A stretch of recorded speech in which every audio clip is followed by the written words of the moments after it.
ത്തെ രൂപപ്പെടുത്തി ആത്മാവിനെ പാപമംഗിലമായ അവസ്ഥയിൽ നിന്ന് മോചിപ്പിച്ച് ശുദ്ധീകരിക്കുന്നവനാണ്. അള്ള പറയാണ്, ആത്മാവിനെ ശുദ്ധീകരിച്ചുവോ അവർ വിജയിച്ചു.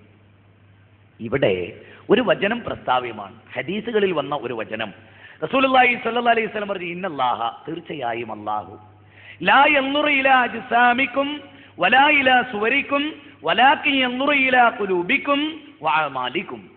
ഇന്നല്ലാഹ ലാ യൻദുർ, തീർച്ചയായും പടച്ച തമ്പുരാൻ നോക്കുകയില്ല. അല്ലാഹുവിന്റെ റസൂൽ പഠിപ്പിക്കുകയാണ്, ഇന്നല്ലാഹ ലാ യൻദുറു ഇലാ അജ്സാമിക്കും വലാ ഇലാ സുവരിക്കും വലാകിൻ യൻദുറു ഇലാ ഖുലൂബിക്കും വഅമാലിക്കും.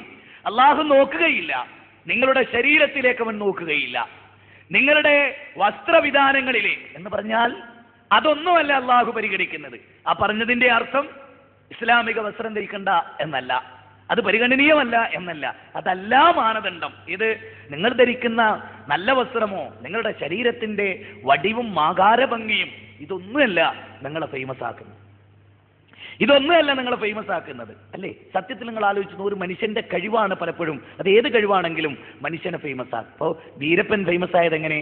അയാളുടെ തെമ്മാടിത്തം കൊണ്ടാണ് അയാൾ ഫേമസ് ആയത്. അല്ലേ? റൊണാൾഡീജോ എന്ന് പറഞ്ഞ കായിക താരം എന്തുകൊണ്ടാ? അയാളെ ശരീരം കൊണ്ടാ? ആണോ? അയാളുടെ ഫേസ് കട്ട് കൊണ്ടാ അയാൾ ലോകപ്രസിദ്ധനായത്? അല്ല, പന്തിനെ കാലിൽ വെച്ച് അമ്മാനമാടുന്നത് കൊണ്ടാണ് അയാൾ ഫേമസ് ആയത്, അല്ലാതെ കോലം കൊണ്ടല്ല. സൗന്ദര്യം സ്നേഹിക്കാന്ന് റൊണാൾഡീജോനെ ആരോ സ്നേഹിക്കുവോ? അല്ലല്ലോ, അതല്ലല്ലോ മാനദണ്ഡം. അതൊന്നും ഒരു മാനദണ്ഡമല്ല, മറിച്ച് മനുഷ്യന്റെ മനസ്സിന്റെ ശുദ്ധിയാണ് മാനദണ്ഡം, മനുഷ്യന്റെ മനസ്സിന്റെ വൃത്തിയാണ് മാനദണ്ഡം. റസൂലുള്ളാഹി സ്വല്ലല്ലാഹി അലൈഹി വസല്ലം പറഞ്ഞു, നിങ്ങൾക്ക് വെടുപ്പും വൃത്തിയുമുള്ള ഒരു മനസ്സുണ്ടാകണം. അപ്പൊ സഹാബികൾ ചോദിച്ചു, നബിയെ, വസ്ത്രം വെടുപ്പും വൃത്തി ഉണ്ടാകണമെന്ന് പറഞ്ഞാൽ ഞങ്ങൾക്ക് മനസ്സിലായി, വസ്ത്രത്തിന് വെടുപ്പും വൃത്തി ഉണ്ടാകണം എന്ന് പറഞ്ഞാൽ ഞങ്ങൾക്ക് മനസ്സിലായി, ഹൃദയത്തിന് എങ്ങനെ വെടുപ്പും വൃത്തി ഉണ്ടാവുക? അപ്പൊ റസൂലുള്ളാഹി സ്വല്ലല്ലാഹി അലൈഹി വസല്ലം, അസൂയയും പകയുമില്ലാത്ത നല്ലൊരു മനസ്സ്, അസൂയയും വിദ്വേഷവും പകയുമില്ലാത്ത നല്ലൊരു മനസ്സ്, അതാണ് വെടുപ്പും വൃത്തിയുള്ള മനസ്സ്. അപ്പൊ അള്ളാഹു നോക്കുന്നത് നമ്മുടെ ഹൃദയശുദ്ധിയിലേക്കാണ്, നമ്മുടെ അമലുകളിലേക്കാണ്, അതിന്റെ ഉദ്ദേശത്തിലേക്കാണ്. ഒന്ന്. രണ്ടാമതൊരു വചനം, പ്രവാചകന്റെ വചനം. പ്രവാചകൻ പറഞ്ഞു, ലൈസൽ ഇനാ അൻ കസ്റത്തിൽ അർദ് വലാകിന്നൽ ഇനാ ഇനൻ നഫ്സ്. ലോകത്തിന് ഏറ്റവും കൂടുതൽ ചർച്ച ചെയ്യപ്പെടുന്ന ഒരു വചനമാണത്. ലോകത്ത് ഇന്ന് ഏറ്റവും കൂടുതൽ ചർച്ച ചെയ്യപ്പെടുന്ന ഒരു വചനം. ലൈസൽ ഹിന, ഐശ്വര്യം എന്ന് പറയുന്നത്, സമ്പത്ത്, അഭിവൃദ്ധി, പുരോഗതി എന്നൊക്കെ പറയുന്നത് അത് ധനാധിക്യത്തിലല്ല, റസൂലുള്ളാഹിന്റെ വാചകമാണ്. അത് ധനം കുമിഞ്ഞുകൂടുന്നിടത്തല്ല. വലാകിന്നൽ ഹിന ഇനൻ നഫ്സ്, മനസ്സിന്റെ സമാധാനം, മനസ്സിന്റെ ഐശ്വര്യം അത് രാജകൊട്ടാരങ്ങളിൽ ജീവിക്കുന്നവർക്ക് ഒരു പക്ഷേ ലഭിക്കില്ല. പക്ഷേ റോഡരികിലെ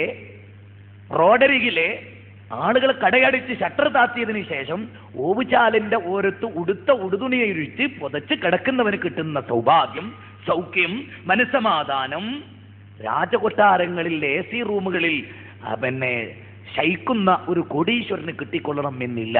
അതുകൊണ്ടാണ് റസൂലുള്ളാഹി സ്വല്ലല്ലാഹി അലൈഹി വസല്ലം വലാകിന്നൽ ഇനാ ഇനൻ നഫ്സ്, മനസ്സിന്റെ സമാധാനം, മനസ്സിന്റെ ശാന്തി. റസൂലുള്ളാഹി പറഞ്ഞ അന്നന്ന് കഴിക്കാനുള്ള ഭക്ഷണം, ധരിക്കാനുള്ള വസ്ത്രം, കയറിക്കിടക്കാനുള്ള ഒരു കൊച്ചുകൂര, അവരാണ് ലോകത്തിലെ ഏറ്റവും വലിയ സൗഭാഗ്യവാൻ.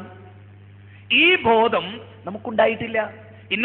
മറ്റൊരു വചനത്തിൽ റസൂലുള്ളാഹി തന്നെ പറയാം, മനുഷ്യരെ, നിങ്ങൾ നോക്കേണ്ടത് നിങ്ങളിൽ താഴ്ന്നവരിലേക്കാണ്. ഉൻദുറൂ ഇലാ മൻ ഹുവ അസ്ഫല മിൻകും വലാ തൻദുറൂ ഇലാ മൻ ഹുവ ഫൗകക്കും ഫവാജ്ദറു വലാ തസ്ദറൂ നിഅമതല്ലാഹി അലൈക്കും. ഉൻദുറൂ ഇലാ മൻ ഹുവ അസ്ഫല മിൻകും, നിങ്ങൾ നോക്കേണ്ടത് നിങ്ങളിൽ താഴ്ന്നവരിലേക്കാണ്. അത് ദുനിയാവിന്റെ കാര്യാട്ടോ. ദീനും ദുനിയാവും രണ്ടും രണ്ടാണ്. റസൂൽ അങ്ങനെയാ പഠിപ്പിച്ചത്.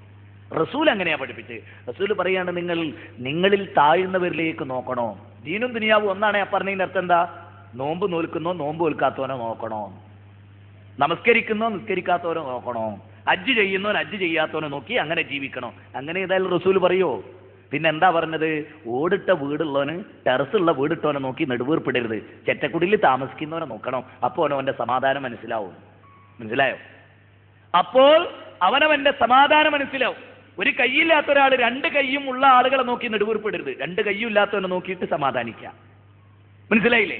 അതുകൊണ്ടാണ് റസൂലുള്ളാഹി ഈ വചനത്തെ പറഞ്ഞത്, ഉൻദുറൂ ഇലാ മൻ ഹുവ അസ്ഫല മിൻകും വലാ തൻദുറൂ ഇലാ മൻ ഹുവ ഫൗകക്കും. നിങ്ങൾ ഉയർന്നവരിലേക്ക് ഒരിക്കലും നോക്കരുത്. നിങ്ങൾ നിങ്ങളിൽ താഴ്ന്നവരിലേക്ക് നോക്കണം. എന്തെല്ലാം രോഗങ്ങളെ കൊണ്ട് പൊറുതിമുട്ടുന്ന മനുഷ്യന്മാർ, കയറിക്കിടക്കാൻ ഒരു കടപ്പാടമില്ലാത്തവർ, അവരിലേക്കൊക്കെ നോക്കുമ്പോൾ കിട്ടുന്ന മനസ്സിന്റെ മനസമാധാനം. പിന്നെ ശാശ്വതമല്ല ഈ ലോകം, അല്ലേ? ഭോഗങ്ങളെല്ലാം ക്ഷണപ്രഭാചഞ്ചലം, വേഗേന നഷ്ടമായി സുമോർക്ക നീ. ഭോഗങ്ങളെല്ലാം ക്ഷണപ്രഭാചഞ്ചലം, ഈ സുഖങ്ങളും ആനന്ദങ്ങളും അതൊക്കെ ക്ഷണപ്രഭാചഞ്ചലമാണ്. വേഗേന നഷ്ടമായി സുമോർക്ക നീ, നിന്റെ ആയുസ് അത് വേഗത്തിൽ നഷ്ടപ്പെട്ടു പോകുന്നതാണ്. ഇത് ശ്രീരാമൻ പിന്നെ ലക്ഷ്മണനെ ഉപദേശിച്ച ഭാഗമാണ്, രാമായണത്തിലെ വചനമാണ്. ചക്ഷുശ്രവണകളസ്തമാം ദർദുരം, ഭക്ഷണത്തിനപേക്ഷിക്കുന്ന പോൽ കാലാഹിനാ പരിഗ്രസ്തമാം ലോകം. ആലോല ചേതസാ ഭോഗങ്ങൾ തേടുന്നു. കാലമാകുന്ന പാമ്പിന്റെ വായിൽ അകപ്പെട്ട തവളയുണ്ട്. ലക്ഷ്മണ, പാമ്പ് തവളയെ പിടിച്ചതിന് ശേഷം പാമ്പിന്റെ വായി കിടന്നിട്ട് തവള പിന്നെയും സുഖത്തിന് നാവ് നീട്ടുന്നില്ലേ പ്രാണിക്ക് വേണ്ടി? കാലാഹിന പരിഗ്രസ്തമാം ലോകം, കാലമാകുന്ന പാമ്പിന്റെ വായിലാ മനുഷ്യൻ. കാലമാകുന്ന പാമ്പ് വായടച്ചാൽ അവസാനിച്ചു ഈ ജീവിതം. എന്നിട്ടും സുഖഭോഗങ്ങൾക്ക് തേടിക്കൊണ്ടിരിക്കുന്നു. അതുകൊണ്ടല്ലേ അല്ലാഹു സുബ്ഹാനഹു വ തആല വിശുദ്ധ ഖുർആനിൽ പറഞ്ഞത് എന്ത്? ബൽ തുസിറൂനൽ ഹയാത്തദ് ദുനിയ വൽ ആഖിറതു ഖൈറും വ അബ്ഖാ. ബൽ തുസിറൂനൽ ഹയാത്തദ് ദുനിയ, എന്നാൽ നിങ്ങൾ ഈ ഐഹിക ലോകത്തിന് പ്രാധാന്യം നൽകുന്നു. 87 അധ്യായത്തിൽ അല്ലാഹു പറയാണ്, 16, 17, 18 സൂക്തങ്ങൾ വായിച്ചു നോക്കൂ. ഭൗതിക ലോകത്തിനാണ് നിങ്ങൾ പ്രാധാന്യം കൊടുക്കുന്നത്, ആഖിറത്താണ് നിങ്ങൾക്ക് മിച്ചം വരാനിരിക്കുന്നത്, അതാണ് ബാക്കിയാവുന്നത്. പക്ഷേ നിങ്ങൾ അറിയുന്നില്ല, അത് നിങ്ങൾ മനസ്സിലാക്കുന്നില്ല അത് എന്നാണ്. അപ്പൊ ഈ ഭൗതിക പ്രാധാന്യമുള്ള മനസ്സിന്, പിന്നെ ശരീരത്തിന് നമ്മൾ പ്രാധാന്യം കൊടുക്കുന്നു. സത്യത്തിൽ നിങ്ങൾ ആലോചിച്ച് നോക്കൂ, ഏത് സുന്ദരനാവട്ടെ മരിച്ചാൽ ഈ മണ്ണിലല്ലേ, അല്ലേ? ഈ ദുബായില് ബ്രിജുൽ അറബ് എന്ന് പറഞ്ഞിട്ടൊരു ഹോട്ടലുണ്ട്. കടലിനടിയിലേക്കാണ്, 5 നില കടലിനടിയിലേക്കാണ്. എനിക്ക് തോന്നുന്നത് അവിടെ ഒരു ദിവസം താമസിക്കാൻ ലക്ഷക്കണക്കിന് ഉറുപ്പിക വേണം. ഞാനതൊക്കെ പോയി കണ്ടിട്ടുണ്ട്. അത് സത്യത്തിൽ ദുനിയാവിൽ മനുഷ്യന്റെ സങ്കല്പം അനുസരിച്ച് പിന്നെ ദുനിയാവിലെ ഏറ്റവും ഉയർന്ന സംവിധാനം, സ്വർഗം എന്നൊന്നും പറയാൻ പറ്റില്ല, സ്വർഗം അതിനേക്കാളൊക്കെ പുറത്താണ്. എന്നാലും ദുനിയാവിലെ ഏറ്റവും ഉയർന്ന സൗകര്യം, ഏറ്റവും ഉയർന്ന, ഇന്ന് ലോകത്ത് ഒരു ഹോട്ടൽ ഉണ്ടാക്കുന്നുണ്ട് അതിനേക്കാൾ സൗകര്യമുള്ളത് ദുബായി തന്നെ. പക്ഷെ ഇപ്പം നിലനിൽക്കണ അതാണ്. ആ ഹോട്ടലിൽ പോലും ഒരാൾ റൂം എടുത്തിട്ട് താമസിച്ചാല് അയാളൊരു ബട്ടൺ ഇങ്ങനെ അമർത്തിയാല് അയാൾക്കുള്ള എല്ലാ സൗകര്യവും കൊടുക്കും, എല്ലാ സൗകര്യവും. അയാൾ കിടക്കുന്ന കട്ടിലൊക്കെ സ്വർണത്തിന്റെ ഫ്രെയിമാണ്, എല്ലാം വാതിലിന്റെ പിടി, അതുപോലെ വാതിലിന്റെ പിന്നെ എല്ലാ 4 കോർണർ ഇതൊക്കെ സ്വർണത്തിൽ തീർച്ചാണ്. എങ്ങനെയുള്ളത്? അയാൾ കാണുന്ന TV സ്റ്റാൻഡ് വെച്ചത് സ്വർണത്തിന്റെ കവർ ചെയ്തുകൊണ്ടാണ്. ഇങ്ങനെ എല്ലാ സൗകര്യങ്ങളുള്ള സ്ഥലം. ഈ ബ്രിജുൽ അറബിൽ പോലും ഒരാൾ ചെന്നിട്ട് കിടന്ന ഉറങ്ങിക്കഴിഞ്ഞാൽ പിന്നെ എവിടെ കിടക്കണമെന്ന് ആർക്കെങ്കിലും വല്ല ബോധം ഉണ്ടാവുമോ? ഉറങ്ങിക്കഴിഞ്ഞാൽ പിന്നെ എവിടെ കിടക്കണമെന്ന് ആർക്കെങ്കിലും വല്ല ബോധം ഉണ്ടാവുമോ? പിന്നെ വിളിച്ചുണർത്തും വേണം. നന്നായിട്ട് ഉറങ്ങുന്ന ഒരുത്തനെ വിളിച്ചിട്ട് ചളിക്കുണ്ട കൊണ്ടുപോയി കിടത്തിയാലും എണീറ്റിട്ടേ പോകാൻ അറിഞ്ഞോളണമെന്നുള്ളൂ. ഇന്നലെ കിടന്നത് കിടക്കയിലാണ്, ഇപ്പോൾ കിടക്കുന്നത് തറയിലാണ്. സാധാഗതിയിൽ ഞങ്ങളൊക്കെ പ്രഭാഷണം കഴിഞ്ഞ് മടങ്ങിപ്പോകുന്ന സമയത്ത് രാത്രി 3 മണിക്കൊക്കെ പിന്നെ റെയിൽവേ സ്റ്റേഷനിലോ KSRTC സ്റ്റാൻഡിലൊക്കെ എത്തിയാൽ മാതൃഭൂമി പേപ്പർ വിരിച്ചിട്ട് അവിടെ ഇങ്ങനെ കിടക്കും. അപ്പോൾ വീട്ടിലെത്തിയ ഉമ്മ ചോദിക്കും, മോനെ ഇന്നലെ എവിടെ? മാതൃഭൂമിയിലായിരുന്നു. അപ്പൊ ഉമ്മ ചോദിക്കും, മാതൃഭൂമിയിൽ ആരാ നിനക്കുള്ളത്? നമ്മൾ മാതൃഭൂമി പേപ്പറിൽ കിടന്ന കഥയാ പറഞ്ഞ്. ആ പേപ്പറിൽ കിടക്കണ വരെ നമ്മൾ ബസ് സ്റ്റാൻഡിലാണ്, പേപ്പറിലാണ് കിടക്കണെന്നൊക്കെ ഓർമ്മ ഉണ്ടാവും. കിടന്നു കഴിഞ്ഞാലോ? അപ്പൊ ആ കിടക്കുന്നത് വരെ, ഉറക്കം വരുന്നത് വരെയാണ് രാജകൊട്ടാരം. ഉറങ്ങിയാലോ? അപ്പൊ ഉറക്കം വരുന്നത് വരെയുള്ള സമയത്തിന് വേണ്ടിയാണ് കൊട്ടാരം ഉണ്ടാക്കി, അല്ലാതെ വേറെന്താ? മിക്ക മുതലാളിമാരും വീട്ടിലുണ്ടാവില്ല, അല്ലേ? സത്യല്ലേ? പിന്നെ എന്തിനാ ഈ മണിമാളിക ഉണ്ടാക്കി? ഓന് താമസിക്കാൻ പോലും കഴിഞ്ഞിട്ടില്ല, പിന്നെ എന്തിനാ ഇത്? കുൻ ഫി ദുനിയാ കഅന്നക ഗരീബുൻ ഔ ആബിർ സബീൽ. കുൻ ഫി ദുനിയാ കഅന്നക ഗരീബുൻ ഔ ആബിർ സബീൽ. നീ ദുനിയാവിൽ ഒരു വഴിയാത്രക്കാരനെ പോലെയാണ്, ഒരു അപരിചിതനെ പോലെ. അബ്ദുല്ലാഹിബ്നു പിന്നെ ഉമറിന്റെ ഷോൾഡറിൽ പിടിച്ചുകൊണ്ട് റസൂലുള്ളാഹി പറഞ്ഞു, അബ്ദുല്ലാ, നീ ദുനിയാവിൽ ഒരു വഴിയാത്രക്കാരനെ പോലെയാകണം, ഒരു അപരിചിതനെ പോലെ, അല്ലേ? ഒരു ബാഗൊക്കെ തൂക്കി ബോംബെയിലോ ഡൽഹിയിലോ ഒക്കെ പോയി തൽക്കാല ആവശ്യം കഴിഞ്ഞ് തിരിച്ചു വരുന്നവനെ പോലെ. അള്ളാഹു ഒരു നിശ്ചിത കാലയളവിൽ കുറച്ച് കാര്യങ്ങൾ ചെയ്യാൻ നമ്മൾ ഈ ഭൂമിയിലേക്ക് തെരഞ്ഞെടുത്ത് അയച്ചിരിക്കുകയാണ്. ആ കാലഗണന ദുനിയാവിന് വേണ്ടി. അവിടെ ഏറ്റവും രസകരമായ ഒരു സംഗതി തകാസുർ ഉണ്ടല്ലോ. അല്ലാഹുക്കും മുത്തകാസുർ ഹത്താ സുർതുമുൽ മകാബിർ. ഈ 2 വചനങ്ങൾ ഓതി കൊടുത്തിട്ട് റസൂലുള്ളാഹി വിശദീകരിച്ചൊരു വിശദീകരണം അപാരമാണ്. എത്ര ആയത്തിൽ ചിന്തിച്ചാലും നമുക്ക് ചിന്തിച്ചിട്ട് ഗൗരവപ്പെട്ടൊരു വിഷയം. മനുഷ്യരെ, പരസ്പരം പെരുമ കാണിക്കൽ നിങ്ങളെ അശ്രദ്ധരാക്കി. ഹത്താ സുർത്തുമുൽ മക്കാബിർ, അത് കബറിടങ്ങൾ സന്ദർശിക്കുന്നത് വരെ, കബറിടങ്ങൾ സന്ദർശിക്കുന്നത് വരെ. ഈ വിശദീകരണത്തിൽ റസൂലുള്ളാഹി ഈ ആയത്ത് വിശദീകരിച്ചുകൊണ്ട് സഹാബത്തിനോട് പറഞ്ഞു, സഹാബത്തെ, മനുഷ്യൻ ആദമിന്റെ പുത്രൻ മാലി മാലി, എന്റെ ധനം എന്റെ ധനം എന്നിങ്ങനെ പറയും. എന്നിട്ട് റസൂലുള്ളാഹി പറയാണ്, എന്താപ്പം നിന്റെ ധനം നിന്റെ ധനം എന്ന് പറഞ്ഞാൽ? നീ ഒന്ന് ആലോചിച്ചു നോക്കൂ, നീ കഴിച്ചു തീർത്ത ഭക്ഷണത്തിന് ഉപയോഗിച്ച പണവും നീ ധരിച്ച ഡ്രസ്സും നീ സദക്ക ചെയ്തതുമല്ലാതെ നിനക്കെന്തള്ളത്? ഒന്നുകൂടെ ശ്രദ്ധിക്കണം. നീ ധരിച്ച വസ്ത്രം, നീ കഴിച്ച ഭക്ഷണം, നീ ചെയ്ത ദാനം, ഇത് മൂന്നല്ല നിനക്കെന്തള്ളത്? ഞാനൊരു വളരെ പ്രധാനമായൊരു വശം പറയാം. ഇപ്പൊ ബാപ്പ, നമ്മുടെ ബാപ്പ, 1 ഏക്കർ സ്ഥലമുണ്ട് ബാപ്പാക്ക്, അല്ലെങ്കിൽ 5 ഏക്കർ സ്ഥലമുണ്ട് ബാപ്പാക്ക്. കണ്ണായ സ്ഥലം, കാതലായ സ്ഥലം, ലക്ഷങ്ങൾ വിലമതിക്കുന്ന സ്ഥലം, ഇതൊക്കെ സമ്പാദിച്ചു കൂട്ടി. അപ്പൊ ഒക്കെ നമ്മൾ ചോദിച്ചു, പിന്നെ അജരെ നിങ്ങൾ എന്തിനാ ഇവിടുന്ന്? എൻ്റെ മക്കള്, എൻ്റെ മക്കള്, എൻ്റെ കുട്ടികള് എന്നാണ് ആളുകൾ പറയാ, അല്ലേ? എന്നിട്ട് ഈ 10-70 കൊല്ലം ജീവിതത്തിൽ വേറൊന്നും ചിന്തിക്കാതെ, നമ്മുടെ ബാംഗ്ലൂരാണോ മൈസൂര്, ഒരു വലിയ പണക്കാരൻ മലയാളി, അയാൾ ഇവിടുന്ന് ചെറുപ്പത്തിലെ ഒരു 13 വയസ്സുള്ളപ്പോൾ പോയതാ. അവിടെ ചെന്ന് വലിയ പൈസക്കാരനായി, നന്നായി അധ്വാനിച്ചു, കഷ്ടപ്പെട്ട് വലിയ പൈസക്കാരനായി, ജീവിതം മുഴുക്കെ അധ്വാനത്തിന് വേണ്ടി ചെലവഴിച്ചു, സമ്പാദിച്ചു. അവസാനം ദീനിനെ പറ്റിയൊക്കെ ഒരു ബോധം വരുമ്പോഴേക്ക് പ്രമേയവും പ്രഷറും കൊളസ്ട്രോളും നിൽക്കാൻ പറ്റാതെ അങ്ങനെയൊക്കെ വന്നിട്ട് അയാൾ അവിടെ തന്നെ ഒരു പള്ളി എടുത്ത് ഇപ്പം അവിടെ താമസിക്കുക. മനുഷ്യന്റെ അവസ്ഥകൾ ആലോചിച്ചു. ദുനിയാവിന് വേണ്ടി ഓടി നടന്നിട്ട് ഒരു സുപ്രഭാതത്തിൽ അള്ളാഹു വിളിക്കുമ്പോ ഒന്നുമില്ലാതെ അങ്ങട്ട്. അതുകൊണ്ടാണല്ലോ യാ അയ്യുഹല്ലദീന ആമനൂ ലാ തുൽഹികും അംവാലുകും വലാ ഔലാദുകും അൻ ദിക്രില്ലാഹ് വമൻ യഫ്അൽ ദാലിക ഫഉലൈക ഹുമുൽ ഖാസിറൂൻ. സത്യവിശ്വാസികളെ, നിങ്ങളുടെ സന്താനങ്ങളും നിങ്ങളുടെ ഭാര്യമാരും നിങ്ങളുടെ സമ്പത്തും അല്ലാഹുവിനെ ഓർക്കുന്നതിൽ നിന്ന് നിങ്ങളെ തടയാതിരിക്കട്ടെ. അൽ മാലു വൽ ബനൂന സീനത്തുൽ ഹയാത്തദ് ദുനിയാ വൽ ബാഖിയാത്തുസ് സ്വാലിഹാത്തു ഖൈറും മിൻ ഇൻദ റബ്ബിക സവാബൻ. പടച്ച തമ്പുരാൻ 18-ാം അധ്യായം, ആദ്യം ഞാൻ പറഞ്ഞത് സൂറത്ത് മുനാഫിഖൂനിലുള്ളതാണ്, രണ്ടാമത് പറഞ്ഞത് സൂറത്ത് കഹ്ഫിലുള്ളതാണ്. 18-ാം അധ്യായം 46-ാമത്തെ സൂക്തമാണ് അൽ മാലു വൽ ബനൂന സീനത്തുൽ ഹയാത്തദ് ദുനിയാ. ശരിക്ക് നിങ്ങളുടെ സന്താനം, സമ്പത്ത്, അതൊക്കെ ദുനിയാവിലെ അലങ്കാരങ്ങളല്ലേ, അലങ്കാരങ്ങളല്ലേ. ശരിക്ക് ബാക്കിയാകുന്നത്, നിലനിൽക്കുന്നത് നിങ്ങൾ ചെയ്യുന്ന സത്കർമ്മമാണ്. അതെന്താ നിങ്ങൾ ആലോചിക്കാത്തത്? എന്നിട്ട് ഈ ഭാഗ്യം മാത്രം പ്രധാനമായ ശരീരം, എന്നിട്ട് ഇമാം മുസ്ലിം റിപ്പോർട്ട് ചെയ്ത റിപ്പോർട്ടിൽ ഇത്രയും കൂടിയുണ്ട്. അല്ല മനുഷ്യരെ, നീ തിന്നും, നീ വസ്ത്രം ധരിച്ചും, നീ സദക്ക കൊടുത്തും ഒക്കെ കഴിഞ്ഞ് ഇടക്കല്ലാഹു നിന്നെ പിടിച്ച് നീ മരിച്ചാൽ പിന്നെ നീ ഇതൊന്നും കൊണ്ടുപോകണില്ല. എന്നിട്ട് പറയാണ് ബാക്കിയുള്ള ആളുകൾ അത് അനന്തരമെടുക്കുകയാണ്. ആ അനന്തരമെടുക്കുന്ന സ്വത്തിന് വേണ്ടിയായിരുന്നു നീ നിന്റെ ജീവിതം നശിപ്പിച്ചത്. ഇവിടെ പിതാക്കന്മാരൊരു കാര്യം പ്രത്യേകം മനസ്സിലാക്കണോ? എന്തറിയോ? കോടിക്കണക്കിന് സമ്പാദിച്ചിട്ട് മക്കൾക്കല്ലേ എന്ന് പറഞ്ഞാൽ ബാപ്പ മരിക്കണതിനോടുകൂടി ആ സ്വത്ത് മകൻ്റെതാ, നിങ്ങളതല്ല. നിങ്ങളുമായി ആ സമ്പത്തിന് ബന്ധമല്ല, പിന്നെ അത് മകൻ്റെതാണ്. പിന്നെ ഉദാഹരണത്തിന് 2 ഏക്കർ സ്ഥലം ബാപ്പാക്ക് ഉണ്ടായിരുന്നു. അന്ന് അറ്റ കൈക്ക് ബാപ്പ ഉപ്പ് തേക്കാത്തവനാന്ന് വിചാരിച്ചോളൂ. അറ്റ കൈക്ക് ബാപ്പ ഉപ്പ് തേക്കാത്തവനാന്ന് വിചാരിക്കുക. ആ ബാപ്പാന്റെ മകൻ നല്ല ധർമ്മിഷ്ഠനും. അപ്പൊ ബാപ്പ സമ്പാദിച്ച സമ്പത്ത് പരലോകത്തിന് വേണ്ടി ആർക്കും ഉപകാരപ്പെട്ട്? മോന്. മകൻ ചെലവഴിച്ച അവന് കിട്ടും. ആലോചിക്കണം. മരിക്കുന്നതിന് മുമ്പ് വല്ല ഓഫറോ അതുപോലെ തന്നെ വസീയത്തോ അതൊന്നും ഇല്ലാത്തവരെ സംബന്ധിച്ചിടത്തോളം അത് അനന്തരെടുക്കുകയാണ്. എത്തുപോലെ മയ്യത്ത് സലാസത്ത് 3 കാര്യങ്ങൾ മയ്യത്തിനെ പിന്തുടരുന്നു. 2 മടങ്ങിപ്പോരും. വാഹിദൻ, 1 മാത്രം ബാക്കിയാകും. അവന്റെ അമല്, സമ്പത്തൊക്കെ മടങ്ങിപ്പോരും. അതൊക്കെ മക്കൾക്ക് അനന്തരല്ല. പിന്നെ മക്കൾ ചെലവഴിക്കണം. നിങ്ങൾ ആലോചിക്കൂ, നന്നായിട്ട് സമ്പാദിച്ച് അള്ളാന്റെ മാർഗത്തിൽ യഥേഷ്ടം ചെലവഴിച്ചിട്ട് മക്കളെ നന്നായി പഠിപ്പിച്ച ഒരാളാണെങ്കിൽ ആ ആളെ സംബന്ധിച്ചിടത്തോളം മക്കൾക്ക് സമ്പാദിക്കാൻ അവസരവും ബുദ്ധിയും കഴിവുണ്ട്, അവർ സമ്പാദിക്കും. ഇപ്പൊ 1.5 ഏക്കർ സ്ഥലം 3 ആൺകുട്ടികൾക്ക് തുല്യമായി വീതിച്ചു കൊടുത്തു എന്ന് വിചാരിക്കുക. ഒരു മകൻ കള്ളുകുടിയനും, ഒരു മകൻ ചീട്ടുകളിക്കാരനും, ഒരു മകൻ നന്നായി സമ്പാദിക്കാൻ അറിയുന്നവനാണെങ്കിൽ ആദ്യം പറഞ്ഞ 2 ആളുടെ സമ്പത്ത് 1 കൊല്ലം കൊണ്ട് തീരും. 50 സെന്റ്. ഒരു ചീട്ട് കളിച്ചും കള്ളുടിച്ചും കഞ്ചാവ് പിടിച്ചും മണ്ണടിച്ചും ഒരു തീർക്കും. 3ാമത് പറഞ്ഞ വ്യക്തി 50 കൊണ്ട് നന്നാവുകയും ചെയ്യും. മറിച്ച് മക്കളും നല്ലവരാണെങ്കിൽ ബാപ്പ സമ്പാദിച്ചിട്ടില്ലെങ്കിലും മക്കൾക്ക് വേണ്ട മക്കൾ സമ്പാദിച്ചോളൂ, അനന്തരില്ലെങ്കിലും.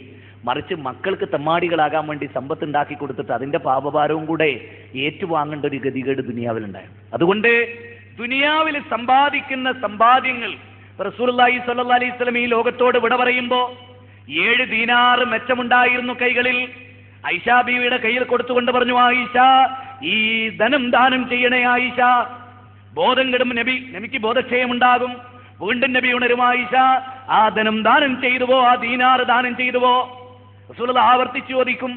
അങ്ങനെ അവസാനം നബി അന്വേഷിച്ചപ്പോൾ അത് ദാനം ചെയ്യാതെ റസൂലിന്റെ വെപ്രാളം കണ്ടിട്ട്, മരണ വെപ്രാളം കണ്ട് അവര് ആകുലപ്പെട്ട് നിൽക്കുകയാണ്. അപ്പൊ റസൂലുള്ളാഹിക്ക് അല്പം നീരസത്തോടെ നബി അത് തിരിച്ചു വാങ്ങി. റസൂലുള്ളാഹി തന്നെ ആ 7 ദീനാറ് ദാനം ചെയ്തു.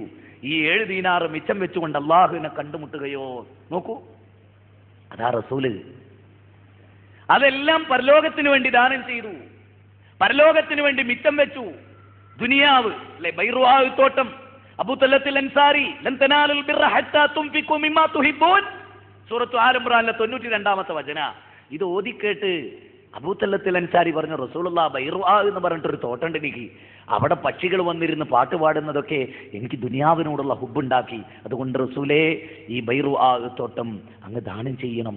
ഞാൻ ദാനം ചെയ്യാൻ ഇസ്ലാമിന്റെ മാർഗത്തിൽ അങ്ങ് പറയുന്ന പോലെ. അങ്ങനെ ദാനം ചെയ്തു അവര്. ദുനിയാവ് അവർക്ക് പ്രധാനമായിരുന്നില്ല. പക്ഷെ നമുക്ക് ദുനിയാവ് പ്രധാനം.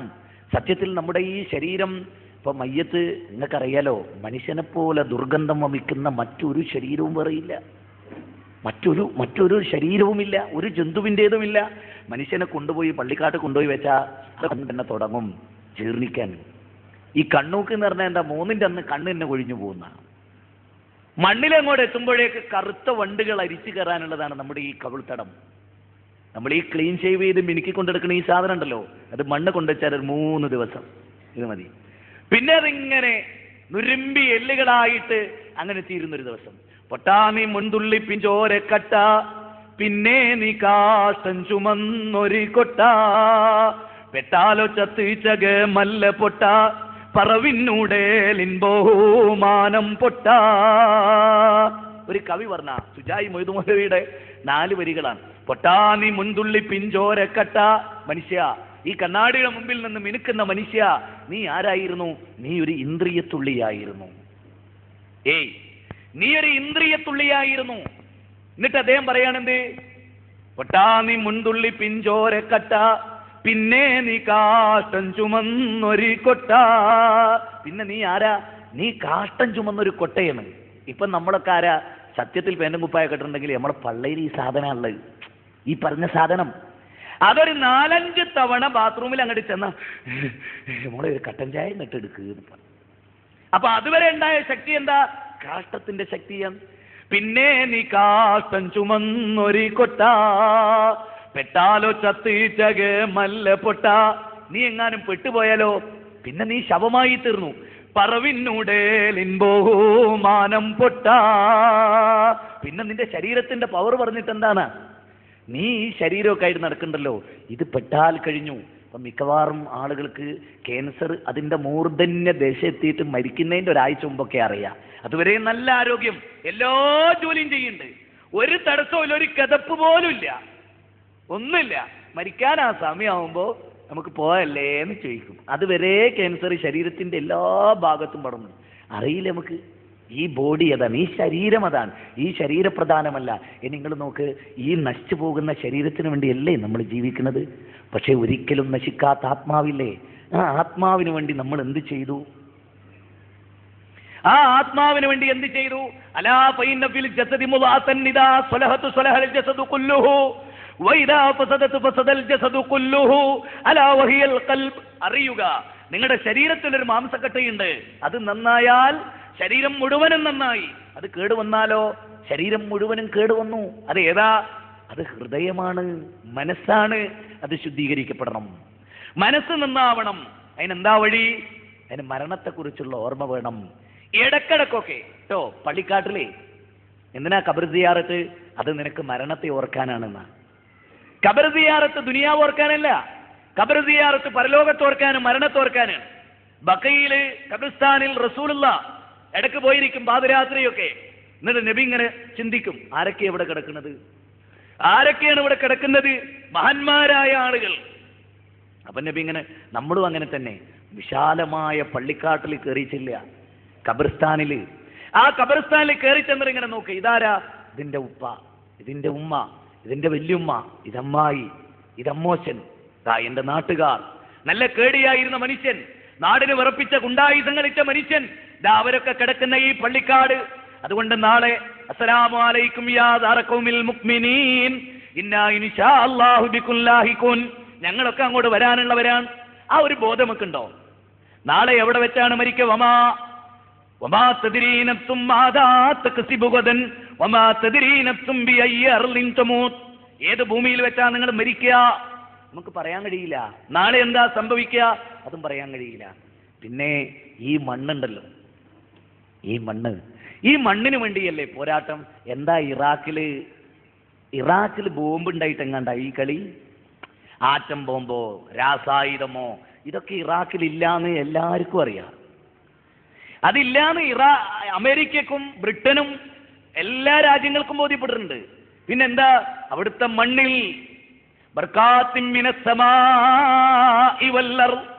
അള്ളാഹു ഒരു വിഭാഗത്തിന് പടച്ചതമ്പുരാനെ അറിഞ്ഞും അറിയിച്ചും സൂക്ഷ്മതയോടുകൂടി ജീവിക്കുന്ന ആളുകളുടെ മണ്ണിൽ ആകാശത്തുനിന്നും ഭൂമിയിൽ നിന്നും അള്ളാഹു ധാരാളം ബർക്കത്തുകൾ ചൊരിയും. ഇറാഖിന്റെ മണ്ണിൽ പെട്രോളിയം, കുവൈത്തിന്റെ മണ്ണിൽ പെട്രോളിയം, ഒരു 100 കൊല്ലത്തോളം നീണ്ടു നിൽക്കുന്നത്ര പെട്രോളിയം, ഗ്യാസ്, ഇതെല്ലാം ഈ ഭൂമിയിൽ, ഈ മലപ്പുറം ജില്ല പോലെയുള്ള ഈ മണ്ണിൽ അള്ളാഹു സംവിധാനിച്ചു വെച്ചു. അതിനു വേണ്ടിയാ, മണ്ണിനും പെണ്ണിനും വേണ്ടിയാണ് ലോകത്തെവിടെയും പോരാട്ടം നടന്നത്. 2ാം ലോക മഹായുദ്ധം, 2 ലോകയുദ്ധങ്ങൾ, ഇതെല്ലാം അടിസ്ഥാനപരമായി അധികാരപരം. നെപ്പോളിയൻ ബോണപ്പാർട്ട് യൂറോപ്പിന്റെ അതിർവരമ്പുകൾ കടന്ന് ലോകത്തിന്റെ അനന്ത സീമകളിലേക്ക് സംക്രമിച്ചു കയറാൻ ശ്രമിച്ചത് അധികാരത്തിന്റെ വെന്നിക്കൊടി പാറിപ്പിക്കാനാണ്, അല്ലേ? നമ്രൂദ്, അത് ജനിച്ച മണ്ണാണ് ഈ മണ്ണ്. ഹാമാന്റെ മണ്ണ്, കാറൂനിന്റെ മണ്ണ്, അല്ലേ? ഫിറൗനിന്റെ മണ്ണ്. അവരൊക്കെ അധികാരമാണ് ഈ മണ്ണ്, അല്ലേ? ആദ് സമൂദ് ഗോത്രത്തിന്റെ ഈ മണ്ണ്, ഉബാർപട്ടണം, ഡെഡ് സീ, അൽ ബഹറുൽ മയ്യിത്ത്, ചാവുകടൽ, അങ്ങനെ എന്തെന്ത് സംസ്കാരങ്ങൾ, ഉദ്യാനപതനങ്ങൾ എല്ലാം ഉൾക്കൊള്ളുന്ന ഈ മണ്ണ്. എത്രയെത്ര മനുഷ്യർ ജനിച്ച് മണ്ണോട് മണ്ണ് ചേർന്ന ഈ മണ്ണ്. മിൻഹാ ഖലഖനാകും വഫീഹാ നുഈദുകും. അല്ലാഹ് പറഞ്ഞ പോലെ എന്ത് മനുഷ്യരെ, ആ മണ്ണിലേക്ക് തന്നെ നിങ്ങൾ മടക്കപ്പെടും, ആ മണ്ണിൽ നിന്ന് നിങ്ങൾ ഉയർത്തെഴുന്നേൽപ്പിക്കപ്പെടും. ഭൂകമ്പമുണ്ടായപ്പോ, സുനാമി ഉണ്ടായപ്പോ, സുമാത്രയിൽ ഭൂകമ്പമുണ്ടായപ്പോ, ഈ ആമ്പാറ്റകളെ പോലെ മനുഷ്യർ മരിച്ചു വീണപ്പോ JCB കൊണ്ടുവന്ന് ആയിരക്കണക്കിന് മയ്യത്തുകളെ നീക്കി വലിയ വലിയ കുഴികളിലേക്ക് തള്ളിയിട്ടപ്പോ നാം എന്ത് കരുതി? നാളെയുടെ യുഗങ്ങളിൽ ലോകത്തിന്റെ ഏത് ഭാഗങ്ങളിലും ഖിയാമത്ത് നാളിന് മുമ്പിൽ നാം ഒരു രാജ്യത്തെയും നശിപ്പിക്കാതിരിക്കില്ല, ഒരു രാജ്യവും അതിൽ നിന്ന് വിട്ടുപോകില്ല. ആ രാജ്യം നമ്മുടെ രാജ്യമായി തീരുമോ? നമുക്ക് പറയാൻ കഴിയില്ല. 6 വയസ്സും 7 വയസ്സും 5 വയസ്സും 3 വയസ്സുമുള്ള പെൺകുട്ടികൾ പീഡിപ്പിക്കപ്പെടുന്ന ഈ ലോകത്ത്, എല്ലാ ധാർമ്മിക മൂല്യങ്ങളും പിച്ചിച്ചീന്തപ്പെടുന്ന ഈ ലോകത്ത് എങ്ങനെ അള്ളാഹുവിന്റെ ശിക്ഷയില്ലാതിരിക്കും? എയ്ഡ്സ് വ്യാപിച്ചുകൊണ്ടിരിക്കുന്നു, മാരക രോഗങ്ങൾ, കുടുംബ ശൈഥില്യങ്ങൾ, സമാധാനമില്ലാത്ത, ശാന്തിയില്ലാത്ത എന്തൊരു അസമാധാനത്തിന്റെ വിളനിലമാണ് നമ്മുടെ മണ്ണ്. വാടക ഗുണ്ടകളുടെ, കൊലയാളികളുടെ, രാഷ്ട്രീയ ഗുണ്ടകളുടെ നാടായി, ദാതമാരുടെ നാടായി നമ്മുടെ രാജ്യം മാറി. തീവ്രവാദത്തിന്റെ ബലിക്കല്ലുകളിൽ ഞെരിഞ്ഞമരുന്ന ജീവിതങ്ങളായി, ശയ്യാവലംബികളായി, എഴുന്നേൽക്കാൻ വയ്യാത്ത, ആശ്രയമില്ലാത്ത, കുടുംബത്തിന്റെ താഴെ നഷ്ടപ്പെട്ട, വിധവകളാക്കപ്പെട്ട പെൺകുട്ടികളുടെ ദീനരോധനങ്ങൾ, അനാഥകളാക്കപ്പെട്ട അനവധി സന്താനങ്ങൾ, അവരുടെ എല്ലാം കരച്ചിലുകളെ കൊണ്ട് മുഖരിതമായ ഈ മണ്ണ്, ആ മണ്ണിലേക്കുള്ള മടക്കം അത് തഖ്വയിൽ അധിഷ്ഠിതമാകണം എന്നാണ് അള്ളാഹു നമ്മളോട് പറയുന്നത്. മനുഷ്യന്റെ മനസ്സ് 3 നിലയിലുള്ള പെരുമാറ്റങ്ങളുടെ ആകത്തുകയാണ് മനുഷ്യന്റെ മനസ്സ്. അതിലൊന്ന്, മനുഷ്യൻ തെറ്റിലേക്ക് ചാഞ്ഞുകൊണ്ടിരിക്കുന്നു എന്നതാണ് ഒന്ന്. തെറ്റ് ചെയ്യാനുള്ള ടെൻഡൻസി. എടുക്കരുത് എന്ന് പറഞ്ഞാൽ അത് കാണാൻ, കാണരുത് എന്ന് പറഞ്ഞാൽ അത് കാണാൻ, കേൾക്കരുത് എന്ന് പറഞ്ഞാൽ അത് കേൾക്കാനുള്ള ഒരു തരം പ്രവണത. ഇത് മനുഷ്യന്റെ പ്രത്യേകതയാണ്. ആ പ്രത്യേകത നമ്മൾ ശരിക്കും മനസ്സിലാക്കി, ശരിക്കും ഉൾക്കൊണ്ട്, ശരിക്കറിഞ്ഞ് മനസ്സിലാക്കണം. ഇത് വിശുദ്ധ ഖുർആൻ 12-ാം അധ്യായം സൂറത്ത് യൂസുഫിൽ അള്ളാഹു പറയാണ് 53-ാമത്തെ സൂക്തം, വമാ ഉബരിഉ നഫ്സി ഇന്നൻ നഫ്സ ലഅമ്മാറത്തും ബിസൂ ഇല്ലാ മാ റഹിമ റബ്ബി ഇന്ന റബ്ബി ഗഫൂറുർ റഹീം. മനുഷ്യന്റെ മനസ്സ് തെറ്റിലേക്ക് ചാഞ്ഞുകൊണ്ടിരിക്കണാണ്, അല്ലേ? ആധുനിക കാലഘട്ടത്തിലെ മീഡിയകൾ മനുഷ്യനിൽ ചെലുത്തുന്ന സ്വാധീനം അങ്ങനെ അപാരമാണ്. എല്ലാ മേഖലകളിലും മനുഷ്യന്റെ മനസ്സിനെ അടക്കി ഭരിച്ചുകൊണ്ടിരിക്കുന്നു. ഇവിടെയാണ് നമ്മൾ പ്രവാചകന്റെ വചനവും ഇതുപോലെയുള്ള വചനങ്ങളും ശരിക്ക് വിലയിരുത്തേണ്ടത്. ദുനിയാവിലെ ഓരോ കാര്യങ്ങളെയും നമ്മൾ പഠിക്കുകയും വിലയിരുത്തുകയും ചെയ്യുമ്പോൾ ആഖിറം പ്രാധാന്യമായി തീരുമ്പോൾ തെറ്റുകളിലേക്ക് ചാഞ്ഞുകൊണ്ടിരിക്കുന്ന ഇല്ലാമാ റഹിമ റബ്ബി, അള്ളാഹുവിന്റെ ഭാരമായ കാരുണ്യം, ആ കാരുണ്യം വേണം തിന്മകളിൽ നിന്ന് വിട്ടുനിൽക്കാൻ. അതിന് അള്ളാഹുവിന്റെ മുമ്പിൽ യോഗ്യനായിരിക്കണം. രണ്ടാമതൊരു മനസ്സിന്റെ മനുഷ്യന് അതേതാ? ലാ ഉഖ്സിമു ബിയൗമിൽ ഖിയാമ വലാ ഉഖ്സിമു ബിന്നഫ്സിൽ ലവ്വാമ. നഫ്സുൽ ലവ്വാമ, ആക്ഷേപകാരിയായ മനസ്സ്. ഞാനങ്ങനെ പറയാൻ പാടില്ലായിരുന്നു, ഞാനങ്ങനെ ചെയ്യാൻ പാടില്ലായിരുന്നു, ഞാനത് നോക്കാൻ പാടില്ലായിരുന്നു, ഞാനത് കാണാൻ പാടില്ലായിരുന്നു എന്ന് ആക്ഷേപിക്കുന്ന ഒരു മനസ്സ്, അത് മനുഷ്യന്റെ പ്രത്യേകതയാണ്. ഇത് രണ്ടിന്റെയും ഇടയിലെ മൂന്നാമതൊരു മനസ്സ്, യാ അയ്യത്തുഹൻ നഫ്സുൽ മുത്മഇന്ന ഇർജിഇ ഇലാ റബ്ബികി റാദിയതൻ മർദിയ. മുത്മഇന്നത്തായ ഒരു മനസ്സ്, മുത്മഇന്നത്തായ ഒരു മനസ്സ്, സമാധാനമടഞ്ഞ മനസ്സ്, എപ്പോഴും ശാന്തി. അലാ അലാ, അറിയണം, ബിദിക്രില്ല തത്മഇന്നുൽ ഖുലൂബ്, അറിയുക മനുഷ്യരെ, നിങ്ങളുടെ മനസ്സ് ശാന്തമാകുന്നത് അല്ലാഹുവിനെ കുറിച്ചുള്ള ഓർമ്മയിലൂടെയാണ്, മരണത്തെക്കുറിച്ചുള്ള ഓർമ്മയിലൂടെയാണ്, പരലോകത്തെക്കുറിച്ചുള്ള ഓർമ്മയിലൂടെയാണ്, മരണാനന്തര ജീവിതത്തിലെ വിചാരണയെക്കുറിച്ചുള്ള ഓർമ്മയിലൂടെയാണ്, നന്മ ചെയ്തവരും തിന്മ ചെയ്തവരും സമമാകുകയില്ല എന്ന ബോധത്തിലൂടെയാണ്. അതുകൊണ്ട് നന്മ ചെയ്യാനുള്ള മനുഷ്യന്റെ അടങ്ങാത്ത നന്മ ചെയ്യാനുള്ള മനുഷ്യന്റെ അടങ്ങാത്ത ആ ഒരു മനുഷ്യ മനസ്സിൽ തന്നെ, മനുഷ്യ സൃഷ്ടിപ്പിൽ തന്നെ അള്ളാഹു അന്തർലീനമാക്കി വെച്ച മനസ്സിന്റെ നന്മയെ കൂടുതൽ കൂടുതൽ പ്രശോഭിപ്പിക്കുക എന്നതാണ് ഇതിലെ കാതലായ വശം. ഇനിയോ നമ്മളിതെല്ലാം കഴിഞ്ഞ് നമ്മൾ മരിച്ച് ഈ മണ്ണിൽ കൊണ്ടുപോയി വെച്ചാൽ മണ്ണിന്റെ ഭാഗമായി തീരുന്ന നാം വളരെ ഗൗരവമായി ആലോചിക്കേണ്ട മറ്റൊരു വിഷയമാണ് മനുഷ്യന് ഉയർത്തെഴുന്നേൽപ്പിന്റെ നാൾ വരെയുള്ള ഖബറിലെ ആ ജീവിതം. ഖബറിൽ കിടന്ന് ആദ്യമായി ഉയർത്തെഴുന്നേൽപ്പിക്കപ്പെടുക മഹാനായ പ്രവാചക തിരുമേനി സല്ലല്ലാഹു അലൈഹി വസല്ലമയാണ്, റസൂലാണ്. ഈ മണ്ണിൽ നിന്ന് ആദ്യമായി പുറത്തുവരിക റസൂലാണ്. ആ റസൂലിനെയാണ് അല്ലാഹു മനുഷ്യരിവിടെ മണ്ണോട് മണ്ണ് ചേർന്ന് ലോകാവസാനമുണ്ടായി, ലോകം നശിച്ച് സുറന്ന കാഹളത്തിലൂതി. ഈ ലോകത്ത് കുല്ലു മൻ അലൈഹാ ഫാൻ വയബ്ഖാ വജ്ഹു റബ്ബിക ദുൽ ജലാലി വൽ ഇക്റാം, എല്ലാം തകർന്ന് തരിപ്പണമാകും, അള്ളാഹുവിന്റെ അസ്തിത്വം മാത്രം അവശേഷിക്കും, ആകാശഭൂമികളെല്ലാം തകരുമെന്ന് സൂറത്ത് റഹ്മാൻ 55-ാം അധ്യായം 26-27 സൂക്തങ്ങളിൽ അല്ലാഹ് പറയാ. അങ്ങനെ ഇതൊക്കെ നശിക്കും. വയഖൂലൂന മതാ ഹാദൽ വഅദു ഇൻ കുൻതും സാദിഖീൻ മാ യൻദുറൂന ഇല്ലാ സയ്യതൻ വാഹിദതൻ തൗഖുദുഹും വഹും യഖ്സിമൂൻ ഫലാ യസ്തതിഊന തൗസിയതൻ വലാ ഇലാ അഹ്ലിഹി യർജിഊൻ വനുഫിഖ ഫിസ്സൂരി വൈദാഹും മിനൽ അജ്ദാസി ഇലാ റബ്ബിഹി യൻസിലൂൻ. എന്താ പറയാ? അവർ ചോദിക്കും, നബിയെ, നിങ്ങൾ സത്യവാന്മാരാണെങ്കിൽ ആ വാഗ്ദത്ത ദിവസം എപ്പോഴാണ്? അതൊന്ന് കൊണ്ടുവരൂ, നിങ്ങൾ ഖിയാമത്ത് നാൾ ഉണ്ടാകുമെന്നാണല്ലോ നിങ്ങൾ പറയുന്നത്. അങ്ങനെ അവർ അന്യോന്യം തർക്കിച്ചുകൊണ്ടിരിക്കെ അതവരെ പിടികൂടും. റസൂലുള്ള പറയാണ്, ഒരു മുക്കുവൻ കടൽപ്പുറത്ത് നിന്ന് അവന്റെ വലയുടെ കണ്ണി അയക്കുന്നതിനിടയിൽ അതവനെ പിടികൂടാം. ഫുട്പാത്ത് കച്ചവടക്കാരൻ അവന്റെ വസ്ത്രം വില പറയുന്നതിനിടയിൽ അവന്റെ സിട്ട വന്നു വരാം. അതുപോലെ ഭാര്യ കൊടുത്ത ഭക്ഷണത്തിന്റെ ഒരു ഉരുള വായിലേക്ക് വെക്കുന്നതിന് മുമ്പാ സിട്ട വരാം. അവർ പരസ്പരം തർക്കിച്ചുകൊണ്ടിരിക്കവേ അതവരെ പിടികൂടാം. കാഹളത്തിലൂതേണ്ട താമസം, ഒരു വസിയത്ത് പോലും അവർക്ക് എഴുതി വെക്കാൻ കഴിയില്ല. കുടുംബങ്ങളിലേക്ക് അവർ മടങ്ങിച്ചെല്ലുകയുമില്ല. എന്നിട്ടോ കാലു യാ വൈലനാ മംബാസനാ മിമ്മർക്കദിനാ ഹാദാ മാ വഅദർ റഹ്മാൻ വസദഖൽ മുർസലൂൻ. കാലു യാ വൈലനാ മംബാസനാ മിമ്മർക്കദിനാ ഹാദാ മാ വഅദർ റഹ്മാൻ വസദഖൽ മുർസലൂൻ. ആരാ ഞങ്ങളെ വിളിച്ചുണർത്തിയത്? ആരാണ് ഞങ്ങളെ വിളിച്ചുണർത്തിയത്? അവരവർ പറയുമെന്ത്? ആരാണ് ഞങ്ങളെ വിളിച്ചുണർത്തിയത്? ഇതാണല്ലോ ആ അമ്പിയാക്കൾ പറഞ്ഞ സത്യവാഗ്ദാന ദിവസം, ഇതാണല്ലോ എന്ന് മനുഷ്യർ വിലപിക്കുമെന്നാണ്. അപ്പൊ നമ്മൾ ഗൗരവമായി ആലോചിക്കുക, ഇതൊക്കെ കഴിഞ്ഞിട്ട് മരണാനന്തരം ഒരു ജീവിതത്തെ അഭിമുഖീകരിക്കാനുണ്ട് മനുഷ്യന്. അങ്ങനെയുള്ളൊരു ലോകത്തേക്ക് എന്താ നിങ്ങളും ഞാനും സമ്പാദിച്ചത്? ആലോചിച്ച് നോക്ക്. എന്താണ് യഥാർത്ഥത്തിൽ നമ്മൾ സമ്പാദിച്ചു വെച്ചത്? എന്താണ്? ആ സമ്പാദിച്ചു വെച്ചതിനെ കുറിച്ച് കൃത്യമായി ആലോചിക്കണം, വ്യക്തമായി ആലോചിക്കണം. ഇപ്പൊ സത്യത്തിൽ നല്ല മഴക്കാലമായിട്ട് പോലും ഒരു വലിയ ജനക്കൂട്ടം, ഒരു നല്ല ഓഡിയൻസ്, അതും അടക്കവും ഒതുക്കവുമുള്ള വളരെ ഭൂരിപക്ഷം വരുന്ന യുവതീ-യുവാക്കളുടെ ഒരു സദസ്സ്. പ്രായം ചെന്നവർ വളരെ കുറവാണ്. ഞാൻ പറയുന്നത് കൃത്യമായ ഒരു ബോധം പരലോകത്തെക്കുറിച്ച്, മരണത്തെക്കുറിച്ച്, അതുവഴി തന്നെ കുടുംബത്തെ സംവിധാനിക്കുന്നതിനെക്കുറിച്ച് യാ അയ്യുഹല്ലദീന ആമനൂ ഖൂ അൻഫുസകും വഅഹ്ലീകും നാറ, മനുഷ്യരെ നിങ്ങൾ നിങ്ങളുടെ കുടുംബത്തെ, സ്വന്തം നഫ്സിനെ അതൊക്കെ നരകത്തിൽ നിന്ന് കാക്കണം. നമ്മുടെ എത്രയോ കോടിക്കണക്കായ മനുഷ്യർ ഈ രാജ്യത്ത് ജീവിക്കുന്നു. ഒന്നും അറിയാത്ത ആളുകൾ, മതമെന്താ, ജീവിതമെന്താ, മരണാനന്തരം എന്താ എന്നൊന്നും അറിയാത്തവർ. ഈ ജീവിതത്തിൽ 10-60 കൊല്ലം ജീവിച്ച് മരിച്ചു മണ്ണിലേക്ക് കൊണ്ടുപോയി വെച്ചാൽ എൻ്റെ ആത്മാവ് വിചാരണ ചെയ്യപ്പെടുന്ന ഒരു ലോകമുണ്ടെന്ന്, അങ്ങനെ ഞാൻ തിരിച്ചു പിടിക്കപ്പെടുമെന്നും അങ്ങനെ ഞാൻ അല്ലാഹുവിലേക്ക് മടക്കപ്പെടുമെന്നും അവിടെ ഞാൻ എൻ്റെ ജീവിതത്തെക്കുറിച്ച് കൃത്യമായ വിവരണം നൽകേണ്ടതുണ്ടെന്നുമുള്ള ശക്തമായ ബോധം ആളുകളുടെ മനസ്സിലുണ്ടാക്കണം, നമുക്കുണ്ടാകണം. ജീവിത രീതികളിലും എല്ലാ കാര്യങ്ങളിലും എല്ലാത്തിലും, നമ്മുടെ ചിന്തയിൽ, സംസാരത്തിൽ, കുടുംബജീവിതത്തിൽ, ഭാര്യയോടുള്ള പെരുമാറ്റത്തിൽ, പുരുഷന്മാരുടെ വസ്ത്രധാരണത്തിൽ, സുന്നത്തായ താടി നീട്ടുന്നതിൽ, സ്ത്രീകൾ വസ്ത്രധാരണം ധരിക്കുന്ന എല്ലാ കാര്യങ്ങളിലും അള്ളാഹുവിനൊരു പേടി. അതുകൊണ്ടൊന്നും ഒരു നഷ്ടവും ഈ ദുനിയാവിലില്ല, ലാഭമല്ലാതെ. ആധുനിക സ്ത്രീ സമൂഹത്തിൻ്റെ വസ്ത്രധാരണ രീതി കൊണ്ട് എത്രയോ പെൺകുട്ടികൾ പീഡിപ്പിക്കപ്പെടുന്നു.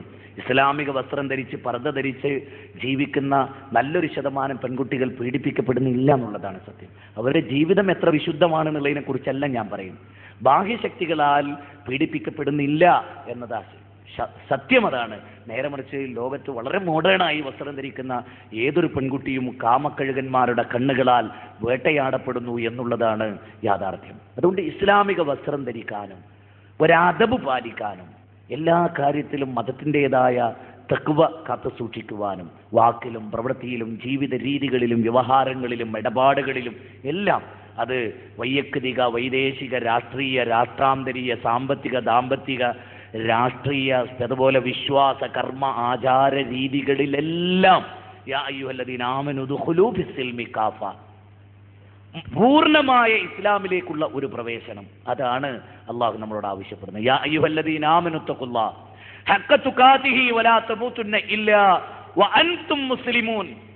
അവിടെ അള്ളാഹു പറയുന്നത്, സത്യവിശ്വാസികളെ, നിങ്ങൾ അള്ളാഹുവിനെ സൂക്ഷിക്കേണ്ട മുറപ്രകാരം സൂക്ഷിച്ച് ജീവിക്കണം. വലാ തമൂതുന്ന ഇല്ലാ വഅൻതും മുസ്ലിമൂൻ, നിങ്ങൾ മുസ്ലിമീങ്ങളായി കൊണ്ടല്ലാതെ മരിക്കരുത്. ഉണ്ടോ? അപ്പൊ മുസ്ലിങ്ങളായി മരിക്കാനുള്ള ഒരു ആഗ്രഹം, ഏത് നിമിഷം മരിച്ചാലും യാ അയ്യത്തുഹൻ നഫ്സുൽ മുത്മഇന്ന എന്ന് പറയുന്ന ഒരവസ്ഥ ഉണ്ടാണോ? ഇതാ ഞാൻ ഇപ്പം മരിക്കുകയാണെന്ന് ഒരാൾക്ക് വിവരം കിട്ടിയാലോ എന്ത് ടെൻഷനായിരിക്കില്ലേ നമുക്ക്? എന്താ ഉണ്ടാവോ പാതയം? മഹാനായ അബൂ ഹുറൈറ റളിയല്ലാഹു അൻഹു മരിക്കാൻ കിടക്കുമ്പോൾ കണ്ണുകളിൽ നിന്ന് കണ്ണുനീര് ചാലിട്ടൊഴുകി. സഹാബികൾ ചോദിച്ചു, എന്തിനാ കരയുന്നത്, എന്തിനാ കരയുന്നത്?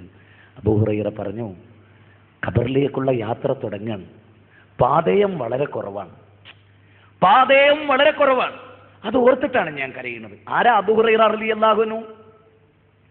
ആരാ അബൂ ഹുറൈറ റളിയല്ലാഹു അൻഹു? ജീവിതം മുഴുക്കെ ഇസ്ലാമിന് വേണ്ടി സമർപ്പിച്ച സഹാബിയാണ്.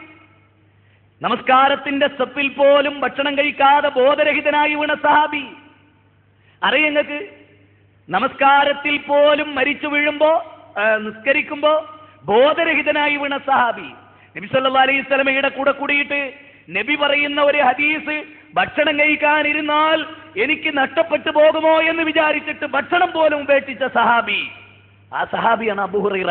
എന്നിട്ട് ആ അബൂ ഹുറൈറ റളിയല്ലാഹു അൻഹു പറയുന്നത്, ജീവിതത്തിൽ എനിക്ക് പാതയം കുറവാണ്. അപ്പൊ നമ്മളെടുത്ത് എന്താ ഉള്ളത്? നമ്മുടെ അടുത്ത് എന്തുണ്ടോ? അബൂ ഹുറൈറ പറയാം, എൻ്റെ അടുത്ത് പാതയല്ല എന്ന്, പരലോകത്തിലേക്കുള്ള വകുപ്പില്ല. നമ്മൾ എന്താ പറയേണ്ടത്? ഖബ്ബാബ് ബിൻ ഹറത്ത് റളിയല്ലാഹു അൻഹു മരിക്കാൻ കിടക്കുക. അദ്ദേഹത്തിന്റെ കണ്ണുകളിൽ നിന്ന് ചുടുകണ്ണുനീർ ചാലിട്ടൊഴുകി. അപ്പൊ സഹാബികൾ ചോദിച്ചു, ധന്യമല്ലയോ ഖബ്ബാബ്, ഖബ്ബാബേ, ഒരു ജീവിതം മുഴുക്കെ അദ്ദേഹത്തിന്റെ ശരീരത്തിൽ പുറത്ത് എല്ല് കാണാമായിരുന്നു എന്നാ. ശത്രുക്കൾ മാംസം പിഴുതെടുത്തിട്ട് മാംസം തൂർന്നു പോകാതെ എല്ല് കാണാമായിരുന്നു. അങ്ങനെയുള്ള സഹാബിയാണ് ഖബ്ബാബ് റളിയല്ലാഹു അൻഹു. ആ ഖബ്ബാബ് റളിയല്ലാഹു അൻഹു പറയാണ്, കരഞ്ഞുകൊണ്ടിരുന്ന ആളുകൾ ചോദിച്ചു, എന്തിനാ കരയണേ? നിങ്ങൾ കണ്ടോ എന്റെ വീടിന്റെ ആ ഡോർ തുറന്നു വെച്ച് കണ്ടോ? അതെന്തിനാണെന്നറിയോ? എന്റെ വീടിന്റെ ഒരു ഡോർ ഓപ്പൺ ചെയ്ത് വെച്ചിരിക്കുകയാണ് ഞാൻ. കാരണം ഞാൻ ദരിദ്രനായിരുന്നു, ഇന്ന് ഞാൻ സമ്പന്നനാണ്. എന്റെ വീടിന്റെ ഈ റൂമിൽ സ്വർണ്ണ നാണയവും വെള്ളി നാണയവും പാവപ്പെട്ടവർക്ക് വേണ്ടി ചെയ്താൽ ഈ സമ്പാദ്യങ്ങളൊക്കെ പടച്ചോനിക്ക് തന്നിട്ട് ദുനിയാവ് കൊണ്ട് എന്നെ അവസാനിപ്പിച്ച് കളയുമെന്ന് ഞാൻ ഭയപ്പെടുന്നു. ജീവിതം മുഴുക്കെ ഇസ്ലാമിന് വേണ്ടി പീഡനം അനുഭവിച്ചൊരു സഹാബി. ബിലാൽ റളിയല്ലാഹു അൻഹു മരിക്കാൻ കിടക്കുമ്പോ അദ്ദേഹം ധാരാളമായി കരയുന്നുണ്ട്. അപ്പോൾ അദ്ദേഹത്തിന്റെ അസ്വസ്ഥത കണ്ടിട്ട് ഒരു സ്ത്രീ അവിടെ നിന്ന് കരഞ്ഞു. എന്നിട്ട് പറഞ്ഞു, എന്തൊരു കഷ്ടം, എന്തൊരു കഷ്ടം. അപ്പൊ ബിലാൽ പറഞ്ഞു, പെണ്ണേ കുലി, നീ ഇങ്ങനെ പറ, നീ ഇങ്ങനെ പറ. അത് റഹ്മത്താണെന്ന് പറഞ്ഞ കാരണം ഞാൻ കണ്ടുമുട്ടാൻ പോകുന്നത് മഹാനായ പ്രവാചകനെയും അബൂബക്കർ സിദ്ദീഖ് റളിയല്ലാഹുവിനെയുമാണ്, അത് സൗഭാഗ്യമാണെന്ന് പറവണ്ണേൻ. അപ്പൊ മരണവേള എന്ന് പറയുന്നത് ധന്യമായി തീരണം. റസൂലുള്ളാഹിക്ക് പോലും മരണവേദനയുണ്ടായി. മരണവേദനയൊക്കെ ലഘൂകരിച്ച് കിട്ടാൻ റസൂൽ പ്രാർത്ഥിച്ചു, അല്ലാഹുവേ എൻ്റെ ഉമ്മത്തിന് മരണവേദന ലഘൂകരിച്ചു കൊടുക്കണേ. എന്തിനാ തെമ്മാടികളായി താന്തോന്നികളായി തിന്മ ചെയ്ത് ഹറാമ് വാങ്ങി പലിശ വാങ്ങി സ്ത്രീധനം വാങ്ങി മോശക്കാരായി എന്തിനാ ജീവിക്കുന്നത്? അന്യനെക്കുറിച്ച് പരദൂഷണം പറഞ്ഞ് പച്ചിറച്ചി തിന്ന് അയൽവാസികളെ ഉപദ്രവിച്ച് അന്യന്റെ സമ്പത്ത് അപഹരിച്ച് എന്താ ജീവിതത്തിനൊരർത്ഥം? ആ ജീവിതം കൊണ്ട് എന്താ നമുക്കുള്ള മെച്ചം? അതുകൊണ്ട് പരമാവധി ജീവിതത്തിന്റെ എല്ലാ രംഗത്തും പരമാവധി ഭാര്യയോട് സംസാരിക്കാൻ തുടങ്ങുമ്പോൾ ഞാൻ എന്താ സംസാരിക്കണമെന്നുള്ളൊരു ബോധം. 10-20 കൊല്ലം ജീവിച്ചിട്ട് ഒരു സൗഭാഗ്യം. നിങ്ങൾ കണ്ട കഴിഞ്ഞ ദിവസം നെജുമലിസ എന്ന് പറഞ്ഞൊരു പെണ്ണിനെ കുത്തിക്കൊന്ന് അവൻ പോയിട്ട് തൂങ്ങി മരിച്ചു. ദാമ്പത്യ രംഗം വളരെ ശിഥിലമായി കൊണ്ടിരിക്കും. അപ്പൊ ഞാൻ പറഞ്ഞു വരുന്നത്, എല്ലാ രംഗത്തും ഒരു ഭാര്യയൊക്കെ ആയിട്ട് ജീവിക്കുമ്പോൾ ഇടയ്ക്ക് ചോദിക്കുക, എടി ഞാനൊരു നല്ല ഭർത്താവായിട്ടുണ്ടോ? ഞാനൊരു നല്ല ഭർത്താവായിട്ടുണ്ടോ? നിന്നോടുള്ള പെരുമാറ്റത്തിൽ എനിക്ക് എന്തെങ്കിലും മോശമുണ്ടോ? എനിക്കത് തിരിച്ചറിയാൻ കഴിയില്ല. നീ പറ, തുറന്ന് പറ, ഞാൻ തിരുത്താൻ തയ്യാറാണ്. അതുപോലെ ഭാര്യയെ ചോദിക്കുക, എൻ്റെ പെരുമാറ്റത്തിൽ എന്തെങ്കിലും ഉണ്ടായിട്ടുണ്ടോ? ഒരു ഭാര്യ എന്ന നിലയിൽ ഞാനൊരു നല്ല ഭാര്യ ആയിട്ടില്ലേ എന്ന് ചോദിക്കുക. മക്കളോട് ചോദിക്കുക, മക്കളെ നിങ്ങളോടുള്ള കടപ്പാടുകളിൽ എനിക്ക് എന്തെങ്കിലും തകരാറ് വന്നു? ഒരു ബാപ്പ എന്ന നിലയിൽ പൊന്നാര മക്കളെ നിങ്ങളോടുള്ള കടപ്പാടിൽ നമ്മൾക്ക് ബാപ്പയാകാൻ കഴിയണം, നല്ലൊരു ഉമ്മയാകാൻ കഴിയണം, സ്നേഹനിധിയായ ഭർത്താവാകാനും നല്ല അനുസരണമുള്ള ഭാര്യയാകാനും ഒക്കെ കഴിയണം. അങ്ങനെ കഴിഞ്ഞാൽ ജീവിതം ധന്യമാണ്. പിന്നെ ഇല്ലാമൻ നത്തല്ലാഹ ബിഖൽബിൻ സലീം, കുറ്റമറ്റൊരു മനസ്സുണ്ടാകുക, അസൂയല്ലാത്ത പകല്ലാത്ത സ്നേഹം തുളുമ്പി നിൽക്കുന്ന. റസൂലുള്ളാഹി ഒരിക്കലും സഹാബത്തിനോട് പറഞ്ഞു, നിങ്ങൾ എല്ലാവരെക്കുറിച്ചും ഇങ്ങനെ പലരെക്കുറിച്ചും എന്നോട് ഇങ്ങനെ ആക്ഷേപം പറയരുത്. കാരണം ഞാൻ നിങ്ങളിലേക്ക് വരാൻ ആഗ്രഹിക്കുന്നത് നിങ്ങളെക്കുറിച്ചൊക്കെ നല്ലൊരു മനസ്സുള്ളവനായിട്ട്. ഒരാളെ പറ്റി 10 ആൾക്ക് നല്ല അഭിപ്രായമാണ്, പക്ഷെ 11ാമത്തെ ആൾക്ക് അയാളെ പറ്റി നല്ല അഭിപ്രായമൊന്നുമില്ല. എന്നാലും അയാൾ എന്ത് ചെയ്യരുത്, ഈ 10 ആളോട് അയാൾക്കില്ലാത്തൊരു അഭിപ്രായം ഉണ്ടാക്കാൻ പാടില്ല അയാളെക്കുറിച്ച്. അയാൾ തെറ്റുകാരനാണെങ്കിൽ പോലും അത് ഇസ്ലാമിന്റെ സിദ്ധാന്തം. ഒരാളെ പറ്റി മോശമായൊരു വിവരം കിട്ടി, എന്നിട്ട് ആരോടും പറയാൻ പാടില്ല എന്നാണ്. എന്തിനാ? 10 ആളെടുത്ത് അയാൾ നല്ലതാണെങ്കിൽ ആ നല്ലതായിട്ട് നിന്നോട്ടെ, ബാക്കി പരലോകത്താ. അയാളെ മോശമാക്കാൻ പാടില്ല. അതുവഴി കുടുംബ ബന്ധം വിച്ഛേദിക്കാൻ പാടില്ല, നശിക്കാൻ പാടില്ല, ഒരു രംഗത്തും തകർച്ച ഉണ്ടാകാൻ പാടില്ല. അതുകൊണ്ട് മുസ്ലിങ്ങൾ എന്ന നിലയിൽ നാം ഗൗരവമായി മണ്ണിൽ നിന്നും മണ്ണിലേക്ക് എന്ന ഈ വിഷയത്തിൽ ഞാൻ ഈ മണ്ണിന്റെ ഭാഗമാണ്. ഞാൻ ഈ വാരിക്കൂട്ടിയ 60, 70, 50 ആയിരക്കണക്കിന് ഏക്കർ ഈ സ്ഥലത്തിന്റെ ഏതോ ഒരു കോർണറിൽ 6 അടി മണ്ണിൽ കൊണ്ടുപോയി വെക്കേണ്ട ശരീരമാണ് എൻ്റെ ശരീരം. അതുകൊണ്ട് അതിർവരമ്പിലെ 1 സെന്റ് ഭൂമിക്ക് വേണ്ടി ഞാൻ അയൽവാസിയായിട്ട് കലാപുണ്ടാക്കരുത്. അങ്ങോട്ട് കൊണ്ടുപോയിക്കോട്ടെ വിചാരിക്കുക, അങ്ങോട്ട് കൊണ്ടുപോയിക്കോട്ടെ വിചാരിക്കുക. ഒരു കലാപം അതുകൊണ്ട് തീരുമോ? 1 സെന്റ് കൊണ്ട് ഞങ്ങൾ കൊണ്ടുപോയിക്കോട്ടെ. ഒരു കലാപം ഉണ്ടാക്കാതിരിക്കുക. കാരണം ഈ 6 അടി മണ്ണിൽ കൊണ്ടുപോയി വെക്കേണ്ടതാണ് ഈ ശരീരം. ആ 6 അടി മണ്ണിൽ നിന്ന് ഉയർത്തെഴുന്നേറ്റ് പടച്ചോന് ഇഷ്ടപ്പെട്ട സത്കർമ്മങ്ങൾ ധാരാളം ചെയ്ത് വിചാരണ ലഘൂകരിച്ച് സ്വർഗത്തിലേക്ക് കടക്കുന്ന, സ്വർഗത്തിന്റെ വാതിലിലെ ആ വട്ടക്കണ്ണി പിടിച്ച് ആദ്യമായി സ്വർഗ കവാടത്തിലേക്ക് കടക്കുക റസൂല. അത് ചെന്നിട്ട് ഇങ്ങനെ മുട്ടുമ്പോൾ ചോദിക്കും മലക്കുകൾ, ആരാ? അന മുഹമ്മദ്, ഞാൻ അള്ളാന്റെ റസൂൽ മുഹമ്മദാണ്.